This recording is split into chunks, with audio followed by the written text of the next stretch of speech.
Alas 6 po ng umaga, pumunta na po kami ng Cubao para sumakay sa Solid North Bus Terminal. Ito po yung aming sasakyan papuntang Baguio at yung sinakyan pala naming bus ay mayroong CR. Mayroon din po silang mas mura na ordinary. And then, po, dumaan po kami sa Dao, Mabalacat, Pampanga. Dito po kayo pwedeng mag-CR, mag-relax ng konti. Ito po yung first bus stop ng aming bus. Pwede rin po kayong bumili ng mga pagkain papuntang Baguio. From Maynila to Baguio, it will take 4 to 6 hours via EasyTex. Depende po sa condition ng traffic. So, after 5 hours, dumating na nga kami dito sa Marcos Highway. Paakyat na po kami ng Baguio City. So, ngayong December, expect po kayo na medyo heavy traffic po dito papuntang Baguio City. Sa bungad pa lang papuntang Session Road ay talagang mararamdaman mo na ang traffic.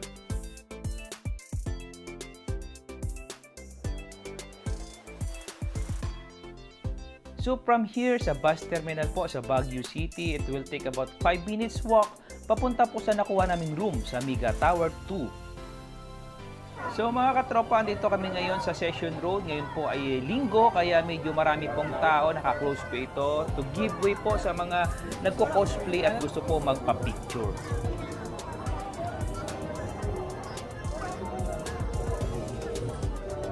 So mga katropa, ngayon ay Sunday kaya po maraming tao dito sa Session Road. Marami po mga nagko-costume dito, pwede kayo magpa-picture. So after 5 minutes po na paglalakad, nakarating na po kami sa aming apartment na inupahan. This is Mega Tower 2. A few blocks lang po galing po Cathedral at malapit na po ito sa Session Road at sa SM Baguio.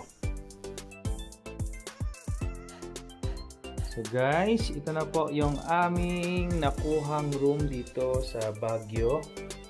Mega Tower 2. Tatlo lang kami, pero 4 pwede.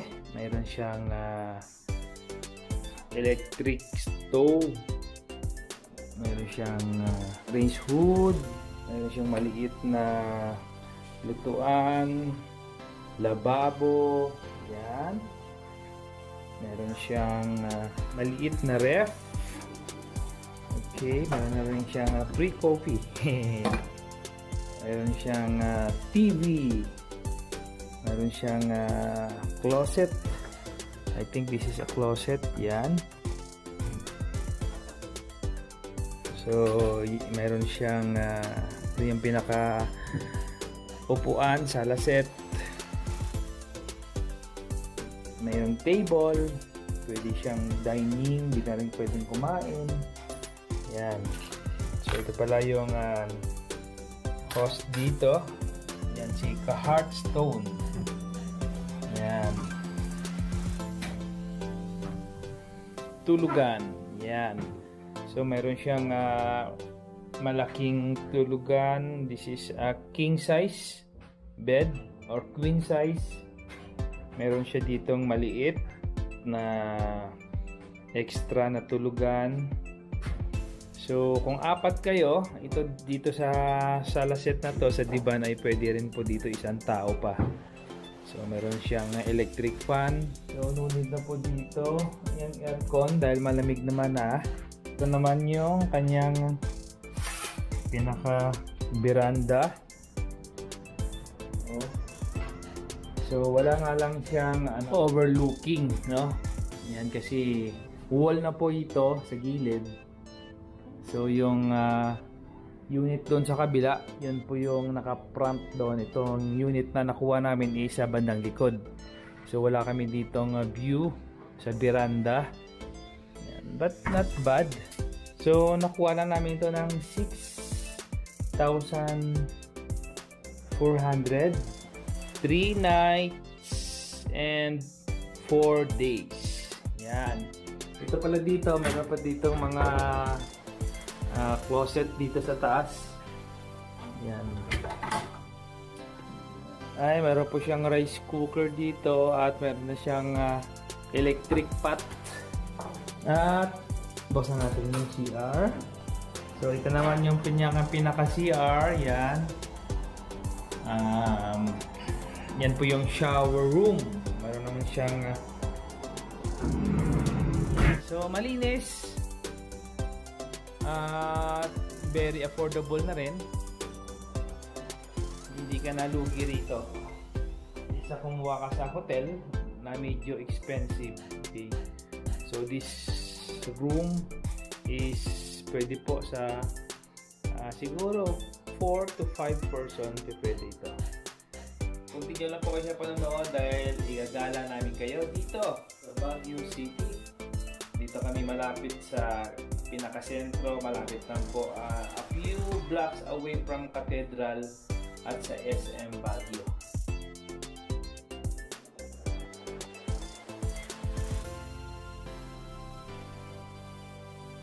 So mga katropa, kagigising na po namin. Time check is 6:15.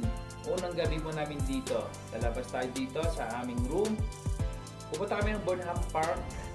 Pupunta rin tayo doon sa Session Road sa night market. Okay? So samahan niyo po kami. Ito po yung unang gabing labas namin dito sa Baguio City.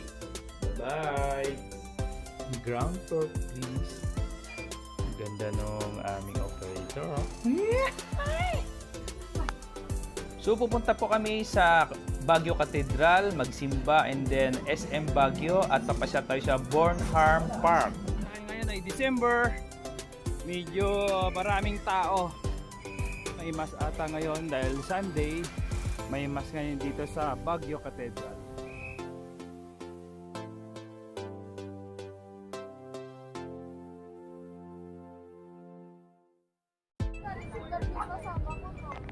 So tapos na po kami magsimba, pupunta po kami ng SM Baguio. So ganito po ka-busy yung Session Road. Napakaraming ilaw, napakaganda po ng tanawin.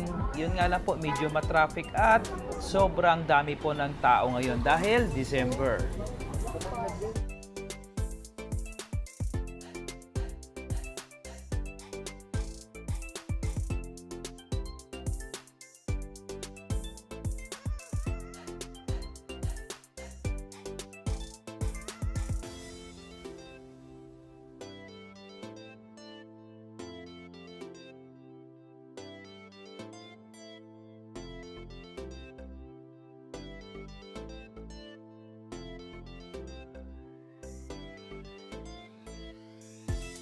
So guys, ito na po yung pinaka itaas ng SM Baguio. Ito po yung scenery na makikita mo dito. Yan, napakaganda po ng mga tanawin. Overlooking yung mga bundok. Pati na po yung main road. Yan.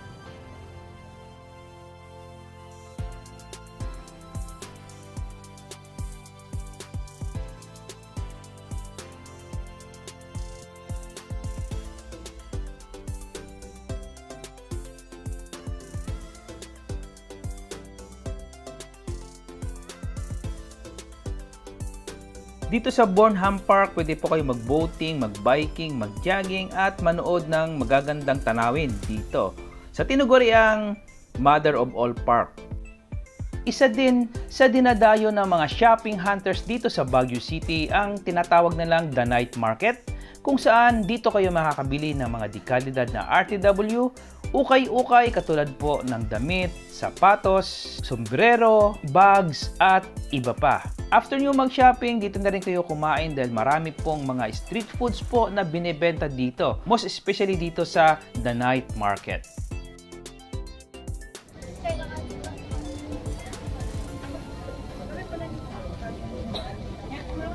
Okay, thank you.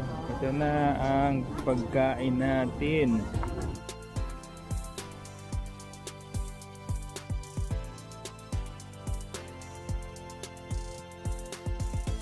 Pumunta rin kami dito sa La Trinidad Strawberry Farm. Ito po ang strawberry farm capital of the Philippines.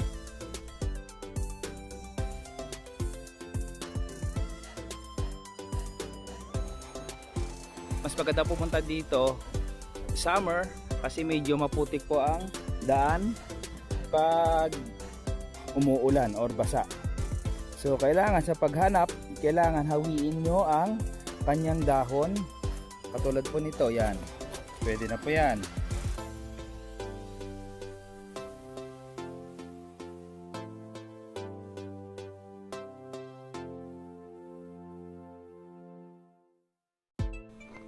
Isang sakay lang po galing sa Strawberry Farm ay dumiretso kami dito sa Igorot Stone Kingdom, isang man-made park na ginawa para po i-showcase yung mga buhay ng mga Igorot noong unang panahon.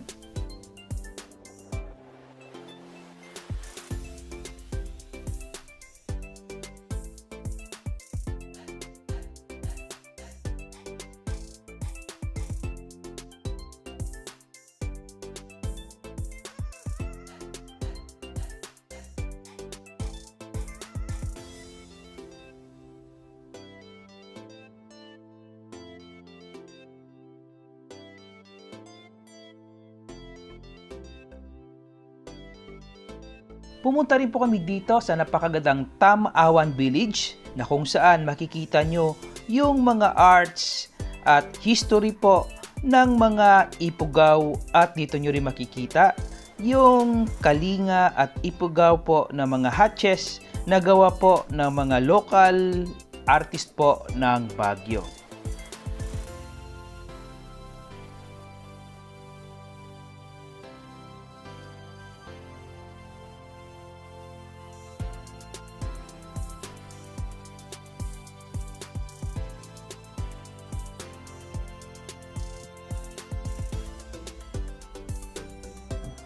So mga katropa, paglabas namin sa Tam-awan Village, inyo po makikita itong The Farmer's Daughter na restaurant. Isa po ito sa pinaka well-known na restaurant dito sa Baguio na nag-o-offer po ng mga Cordillera food po na mga cuisine.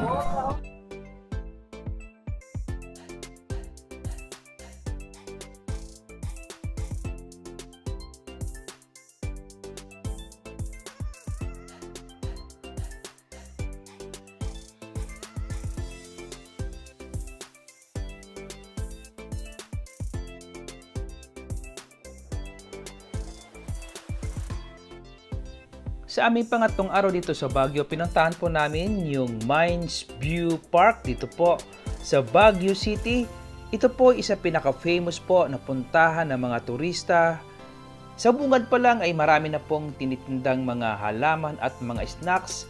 Pwede rin po kayo mag-upa dito ng costume po ng Igorot habang nagpapapicture, at makikita nyo po rito ang napakagandang tanawin across Baguio, mga puno at mga nagagandahang mga bundok.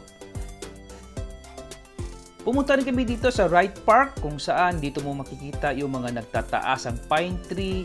Napaka-cool po yung place na to, napakaraming bulaklak. Pwede rin po kayo mag-horse riding dito at maganda po itong spot kung gusto nyo po mag-picture. At kung isa kang nature lover, talagang magugustuhan mo yung spot na to. Lalo na po kung gusto nyo pong tahimik at gusto nyo mag-relax kasama ang inyong pamilya.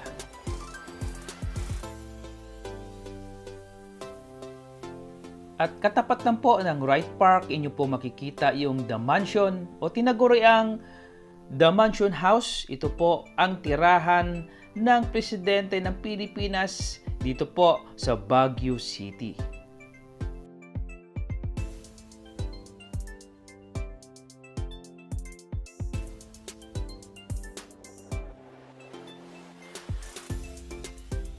At dahil gusto kong kumain ng chicken pinikpikan, pumunta kami dito sa Papitos Restaurant. Katabi lang po siya ng entrance ng Mines View Park, kung saan dito mo makakain ang masasarap na native po ng Cordillera cuisine at overlooking po na scenery habang kayo po'y kumakain sa restaurant na ito.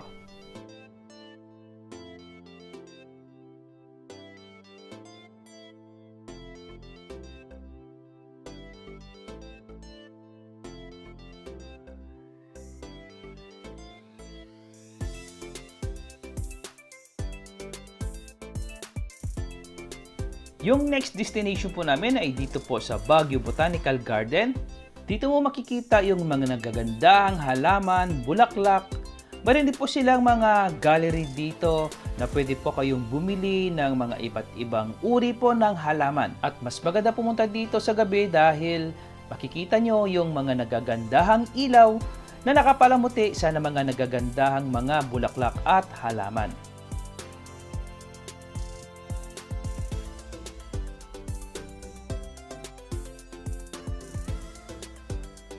At sa pagsapit po ng gabi, isa sa pinaka well-known at isa sa pinaka pinipilahan ng mga turista, yung tinatawag nilang The Christmas Village. Dito rin niya matatagpuan sa Baguio City.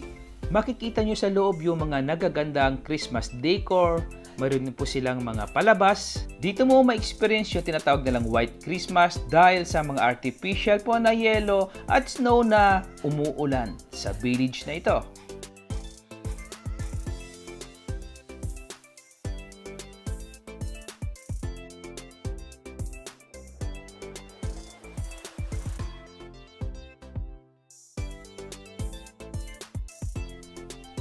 Pumunta rin kami dito sa Damanor, dito sa Camp John Hay as guest para saksiyan yung mga nagagandahang Christmas decor, magagandang tanawin, magagandang ilaw, at magagandang palabas na inyong masaksiyan dito sa bakuran ng Damanor Hotel.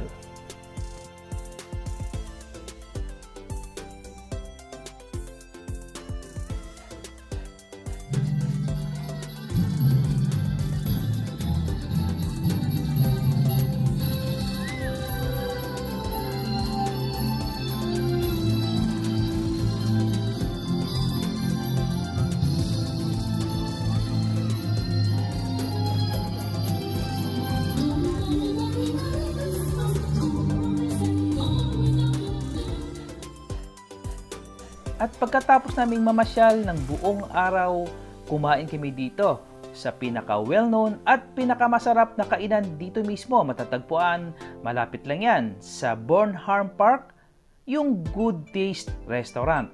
Affordable na, masarap pa.